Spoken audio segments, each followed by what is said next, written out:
मैलवाड़ तक सब अखंड भारत का हिस्सा था। अगर हम अखंड भारत की कल्पना करते हैं तो सभी जाति धर्म के लोग इसमें आना चाहिए।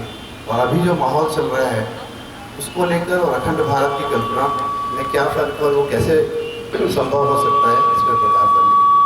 क्या नाम है आपका? अटल श्रीवास्तव। क्या करते हैं? मैं इंजीनियर भी हूँ। ठीक। किसी पार्टी के हैं या नहीं? जी, कांग्रेस पार्टी। कांग्रेस के महामंत्री। अच्छा, ये बताया रहा जिन्होंने।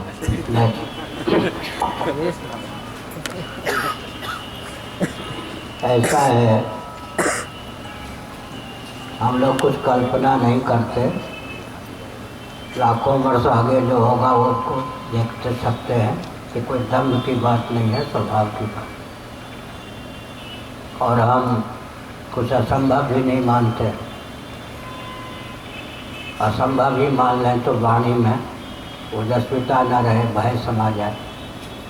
किसी के लिए कल्पना हो सकती है, मेरे लिए कल्पना नहीं।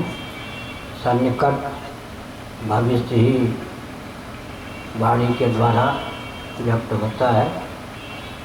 लेकिन दार्शनिक, वैज्ञानिक और व्यावहारिक धरातल पर हम एक तथ्य उद्भाषित करते हैं।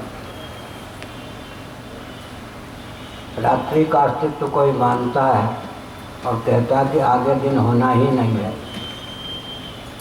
दिन की बात करने वाले को कहता है कि तुम्हारी कल्पना कैसे सार्थक होगी, असंभव है। आपको हंसी आएगी या नहीं? अरे रात्रि है तो दिन होना ही है, दिन है तो रात्रि का सन्निवेश भी होना ही है। भौगोलिक धरातल पर कुछ ऐसे भी क्षेत्र हैं जहाँ सूर्य भगवान मध्याह्न काल में ही 24 घंटे परिलक्षित होते हैं। श्रीमद् भागवत के पंचम स्कंद का अध्ययन कीजिए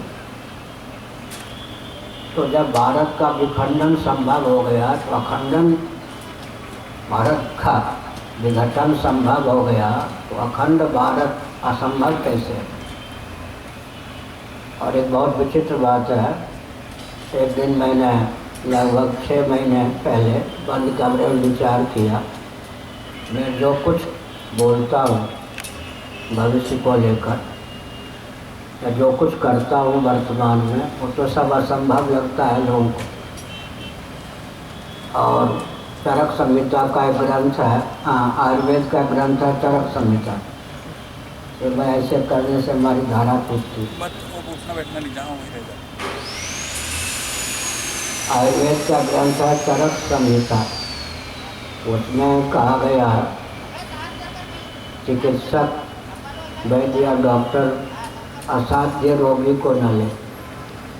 अब असाध्य रोगी की चिकित्सा करेगा, रोगी मरेगा, उसका रोग ठीक नहीं होगा, चिकित्सक बदनाम होगा। चरक संहिता का मैंने 2 बार अध्ययन किया है। 56 वर्ष पहले एक बार अध्ययन किया था, 4 वर्ष पहले एक बार अध्ययन किया। मैंने सोचा मैं जो कुछ कर रहा हूँ सब तो अन्यों को असंभव लगता है। फिर एक ध्यान गया, अन्यों को जो असंभव लगता है उसको संभव करने की भावना से ही तो स्वस्थ क्रांति की आवश्यकता होती है। हिरण्यकशिपु के शासन को चुनौती देना औरों के लिए असंभव, लेकिन देवर्षि नारद ने उसी की पत्नी के गर्भ में बाल गोपाल जो प्रहलाद, उसको लक्ष्य बनाकर नीति और अध्यात्म का उपदेश दिया। प्रहलाद जी का कालक्रम से जन्म हुआ। उन्होंने न तो गोली का प्रयोग किया न गाली का, और हिरण्यकशिपु के सहित उसके आतंकपूर्ण शासन तंत्र को छिन्न कर दिया। तो प्रहलाद के लिए, नारद जी के लिए वो असंभव नहीं था ना। असंभव को संभव करने के लिए ही तो क्रांति की आवश्यकता है। जिसको आम जनता, अच्छे अच्छे मनीषी विचारक भी असंभव समझते हैं, उसको संभव करने के लिए ही तो स्वस्थ क्रांति की आवश्यकता है। और क्या स्वस्थ क्रांति? आगे लीजिए, बहन के शासन तंत्र को चुनौती देना असंभव लगता था। बिल्कुल ने चुनौती दी और सफल हुए। जैसा शासक चाहिए था उसी के शरीर के मंथन से प्रकट कर दिया पृथु राजा जी को। आगे चलिए, रावण के शासन को चुनौती देना असंभव सा लगता था, लेकिन व्यासपीठ से संबद्ध वशिष्ठ जी ने, अगस्त जी ने, नारद जी ने चुनौती दी और वे सफल हुए। भगवान रामभद्र को प्रकट किया। विश्व को जैसा सम्राट चाहिए था रामभद्र के रूप में उन्होंने प्रदान किया। आगे बढ़िए, कंस दुर्योधन आदि के शासन को चुनौती देना असंभव लगता था, लेकिन धौम ऋषि ने, व्यास जी ने, मैत्रेय जी ने, नारद जी ने चुनौती दी। युधिष्ठिर जी को व्यक्त किया, कृष्ण भगवान को प्रकट किया। कंस और दुर्योधन आदि का शासन समाप्त हुआ। कलयुग में बौद्धों के शासन तंत्र को चुनौती देना असंभव लगता था। कुमारी भट्ट जी ने भगवान शंकराचार्य ने चुनौती दी। बौद्ध सम्राट सुधन्वा, जो कि युधिष्ठिर जी की वंश परंपरा में ही उत्पन्न हुए थे, उनके हृदय का मार्जन किया, सनातन सम्राट के रूप में उन्हें स्थापित किया। कुछ काम असंभव लगता था, लेकिन चाणक्य जी ने चंद्रगुप्त को आगे करके सफल कर दिया। कुछ काम असंभव लगता था, समर्थ रामदास जी ने शिवाजी को आगे करके उसे संभव करके दिखाया। तो हमारी तो परंपरा ही है, असंभव को संभव के रूप में प्रकट करना ही व्यासदेव जी का दायित्व है और शंकराचार्य के पद का दायित्व भी है। अब रह गई बात, कबीर ने प्रवचन में कहा था 1846 तक गांधार, काबुल या अफगानिस्तान भारत था। रणजीत सिंह जी उसके शासक थे। आगरा उत्तर प्रदेश में है। आगरा से लेकर अफगानिस्तान तक के सम्राट राजाधिराज पंजाब के रणजीत सिंह जी थे। अंग्रेज़ों ने 1846 के बाद काबुल या गांधार या आजकल की भाषा में अफगानिस्तान को भारत से पृथक किया। फिर श्रीलंका को अंग्रेज़ों ने भारत से पृथक किया। फिर बर्मा को भारत से पृथक किया। फिर 2 पाकिस्तान बना दिया। एक का नाम आज पाकिस्तान है, दूसरे का नाम बांग्लादेश है। इतना विभाजन 1846 के बाद 14 अगस्त 1947 तक अंग्रेज़ों ने भारत का किया। बुरा न मानो, होली है। अब तक के प्रधानमंत्री कह देते हैं ताकि आपको चोट न लगे। नरसिंह राव जी या मनमोहन सिंह जी तक कहते तो आपको बहुत चोट लगती। तो प्रथम प्रधानमंत्री से लेकर अब तक के प्रधानमंत्री जी के शासनकाल तक 10 बार देश का विभाजन हो चुका। अंग्रेज़ों ने भारत को अधिक विखंडित किया या स्वतंत्र भारत के प्रधानमंत्रियों ने, इस पर आपका ध्यान जाना चाहिए। विकास विमर्श नामक हमारा ग्रंथ है, उसमें पढ़िए, हमने सन का उल्लेख भी किया। तो क्या संकेत हुआ? स्वतंत्र भारत के प्रधानमंत्रियों ने 10 बार भारत का विभाजन किया है। अंग्रेज़ों से घातक स्वतंत्र भारत के प्रधानमंत्री जिनके शासनकाल में भारत विभाजित हुआ है वो सिद्ध हुए हैं। इसलिए छलबल डंके की चोट से भारत पर आज भी अंग्रेज ही शासन कर रहे हैं। हम लोग सारी स्थिति को देख रहे हैं, परख रहे हैं और स्वस्थ व्यूहरचना का जो प्रकार है उसको क्रियान्वित करने में लगे हैं। तो प्रकार क्या है? जब संक्रमण काल होता है तब कार्य करने की विधा क्या होनी चाहिए और होती है, भगवत पाद शंकराचार्य के जीवन चरित्र से सीखने की आवश्यकता है। आग लग जाने पर कुआं खोदने से लाभ क्या होगा? हानि ही होगी। कुआं जब तक खोदेंगे तब तक तो सब कुछ भस्म हो चुका होगा। तो संक्रमण काल में व्यक्ति निर्माण की प्रक्रिया व्यर्थ। आज किसी पर हाथ रखें तो 25 वर्ष में उसका निर्माण हो सकेगा। किसी बच्चे पर हाथ रखें तब तो सब कुछ नष्ट हो जाएगा। संक्रमण काल में व्यक्ति निर्माण की प्रक्रिया सार्थक नहीं होती। कौन सी प्रक्रिया सार्थक होती है? पूर्व जन्म पुनर्जन्म में हम आप आस्था रखते हैं। जिन व्यक्तियों का जन्म ही स्वस्थ क्रांति के लिए हुआ है उन व्यक्तियों का चयन, उचित प्रशिक्षण उन्हें देना और नियोजन, मोर्चे पर उनको नियुक्त करना। 3 चयन, प्रशिक्षण, नियोजन भगवत पाद शंकराचार्य महाभाग ने 10 महाभागों को संन्यास दिया और 3-4 राजा उनके समर्थन में थे, नेपाल नरेश सुधनवान जी और एक दो और। 14-15 व्यक्तियों का संकलन करके और अखंड भारत को उद्भाषित किया। श्री जगन्नाथ जी को पुनः प्रतिष्ठित किया, श्री बद्रीनाथ जी को पुनः प्रतिष्ठित किया, श्री द्वारकाधीश को पुनः प्रतिष्ठित किया और 4 धामों की उद्भावना की, 4 पीठों की उद्भावना की, 4 कुंभों के आदर्श को पुनः उज्जीवित किया। ये सब भगवत पाद शंकराचार्य महाभाग ने किया, कुल 14-15 व्यक्तियों के माध्यम से। इसी प्रकार आजकल भी चयन, प्रशिक्षण, नियोजन की प्रक्रिया को हम लोग क्रियान्वित कर रहे हैं। हमारे लिए कल्पना नहीं है कुछ।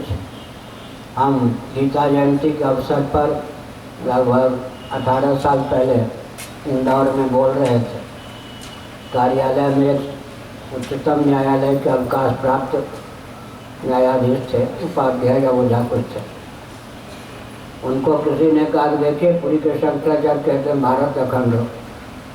तो न्यायाधीश जब अवकाश प्राप्त थे, उन्होंने क्या कहा, दिवा स्वप्न है। दिवा स्वप्न का अर्थ दिन में कोई स्वप्न देखे, कदाचित किसी को दिन में नींद आ जाए और स्वप्न देखे, और स्वप्न बिल्कुल मिथ्या होता है।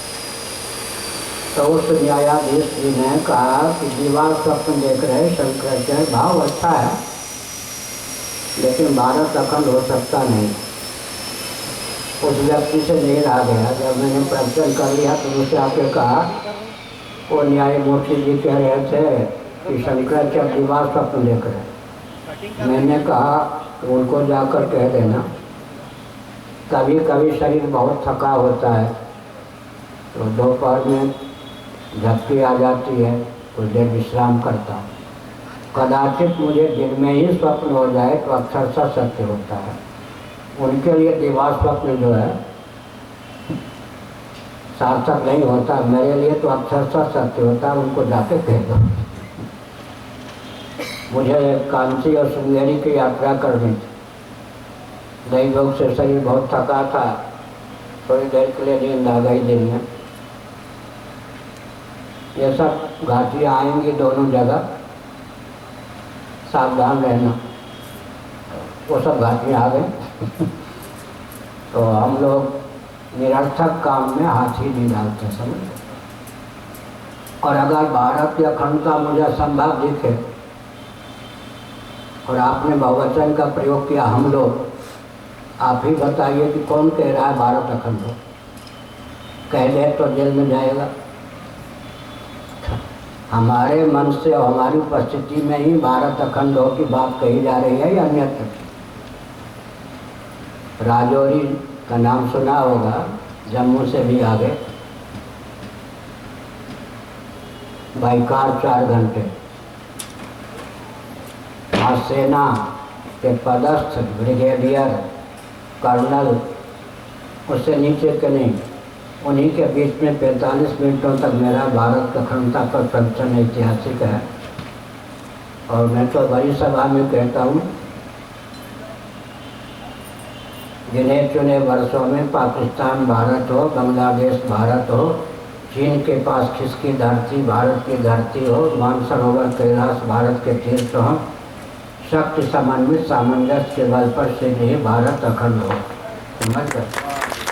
आपने कहा कि हम लोग नहीं, केवल हमारे मन से। आपको सुनकर आश्चर्य होगा, साक्षी गोपाल है पुरी के पास, वहाँ कोई आदित्य वाहिनी का शिविर लगा था। मुझे एक दिन बाद में जाना था। कोई किसी युवक ने नकल कर ली मेरे मन से कहा यही सब जो मैंने बताया। अब वहाँ पास मुसलमानों का मोहल्ला था, खुद मार दिया जाता। तो रथ जी, उस समय कैलाश रथ केंद्रीय गुप्तचर विभाग के प्रमुख थे, दैवयोग से वहाँ थे। एसपी कपूर कोई थे, वो भी मेरे परिचित। उन्होंने झट से उस व्यक्ति को अरेस्ट करवा दिया और मेरे यहाँ फ़ोन करवा दिया कि नाराज़ ना हो, मार दिया जाता हो, इसलिए अरेस्ट करके मैंने सुरक्षा दे दी है, आप क्रोधित न मत होइए। तो आप बोल लेते हैं तो लोगों को आकाश पाताल देखना पड़ता है। आपकी अनुपस्थिति में कोई नकल भी कर ले तो मार दिया जाएगा, समझ गए। सबसे पहले हमने जिम खाना मैदान, शंकर के रोने के बाद जिम खाना मैदान कहाँ, मेरठ में, चारों ओर कुछ और तंत्र, वहीं कहा था भारत अखंड। और कानपुर में कहा तो बड़ी खलबली मच गई। और एक चुटकुला सुना दी। मैं था राजौरी में, स्वामी जी इन सबको, यही तो साथ में थे उस समय, और कोई तीसरा नहीं, इनको दूर ठहराया गया था। मैं पूजन कर रहा था, दीवार खोल करके दो सज्जन आके बैठ गए। पूजन करने के बाद एक पुलिस की वर्दी में से, एक सिविल सामान्य उत्तम से। पूजन करने के बाद मैंने चरणामृत भगवान का दिया, प्रसाद दिया, बड़े प्रेम से दोनों ने ले लिया। अब मैंने, वो जो युवक थे, हाँ, तो युवक ने कहा कि मैं आपको कल रिसीव करने गया था, तब तक मुख्यमंत्री जी का फ़ोन आ गया, आपकी कार विलम्ब से आ रही थी, कल स्वागत नहीं कर सका, आज मैं स्वागत करने के लिए आया हूँ। शायद वो एसपी थे या कुछ, उससे भी ऊपर के अधिकारी थे, आईजी होंगे या डीजी होंगे, जो भी हो। अब हम तो अपने धुन के, हमने नाम वाम कुछ नहीं पूछा, भारत की अखंडता पर उनको कहने लगे, उसमें आपकी सहभागिता होनी चाहिए। अब वो जो आगे बैठे थे युवक, मुसलमानों का कोई चिन्ह नहीं था ये सब, पीछे अंगरक्षक कोई हिंदू रहे होंगे उनके, उसकी वर्दी में, वो कांपे। हमने सोचा ये व्यक्ति कांप क्यों रहा है, कोई दाल में काला। मैंने कहा कि मुझे नहीं पता आप कौन है, अपना नाम बताइए। नाम बताया, हमने कहा लगा रहा कि आप मुसलमान सज्जन हैं।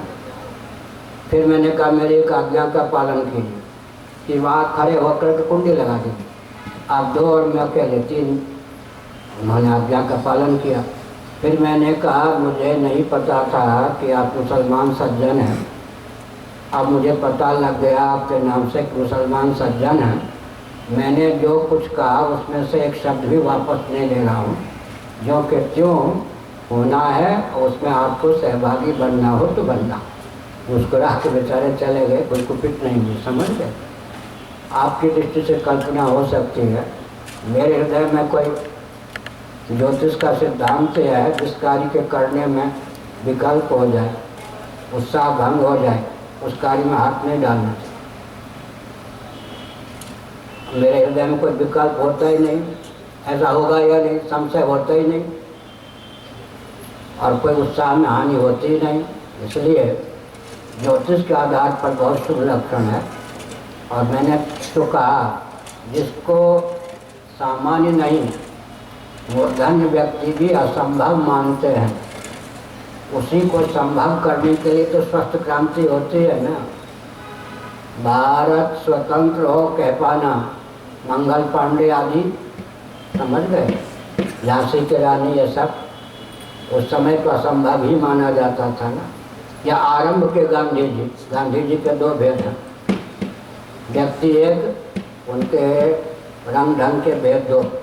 आरंभ के गांधी जी ने जो अंग्रेजों भारत खाली करो कहा, उस समय तो असंभव ही माना जाता था। इसलिए हमारे एक शब्दकोश में असंभव नाम का शब्द नहीं है, असंभव में हाथ ही नहीं डालता। और कोई प्रश्न?